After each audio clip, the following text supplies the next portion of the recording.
ఈ చిన్నారి మొదటిసారి స్కూల్ కి ఒంటరిగా వెళ్తుంది. అప్పుడే ఒక తెలియని వ్యక్తి వచ్చి ఘోరంగా నవ్వుతూ పద ఇద్దరం కలిసి వెళ్దామని మాయమాటలు చెప్పి అమ్మాయిని ఒక దట్టమైన ప్లేస్ కి తీసుకెళ్తాడు. అసలు చిన్నారిని ఏం చేశాడు? చిన్నారి బ్రతుకుతుందా? చెప్పే ముందు సబ్స్క్రైబ్ చేయండి, కుదరకపోతే లైక్ కొట్టండి.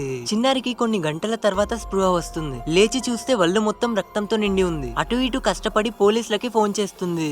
వెంటనే వాళ్ళ అమ్మ నాన్న పోలీసులతో కలిసి హాస్పిటల్ కి వస్తారు. పాపం వాళ్ళ అమ్మ ఈ రోజు ఒంటరిగా స్కూల్ కి పంపించకపోతే ఇదంతా జరిగేది కాదు అని ఏడుస్తుంది. చిన్నారి కోలుకోగానే కష్టపడుతూ వాళ్ళ డాడీతో నాన్న నేనేమన్నా తప్పు చేశానా అని అడగగానే వాళ్ళ నాన్న బాధతో ఏడ్చేస్తాడు. తర్వాత వాళ్ళ అమ్మ నా కూతురికి జరిగినట్టు ఎవ్వరికి జరగొద్దు అని పట్టుకోండి అని పోలీసులతో బ్రతిమలాడుతుంది.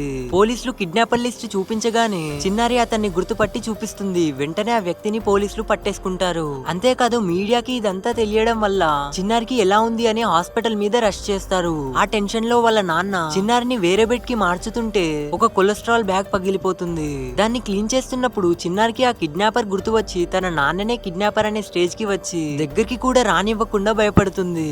ఆ రోజు నుండి చిన్నారి వాళ్ళ నాన్నని చూసిన ప్రతిసారి భయపడుతూనే ఉండేది. ఇది వాళ్ళ నాన్నకి చాలా బాధని కలిగిస్తుంది.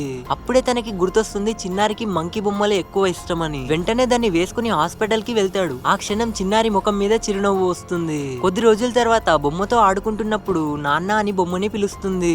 అలాగే లోపల ఉన్న వాళ్ళ నాన్నని గుర్తుపడుతుంది. మీ నాన్న గురించి కామెంట్ లో రాయండి. ఏది బాగుంటే అది పిన్ చేస్తా.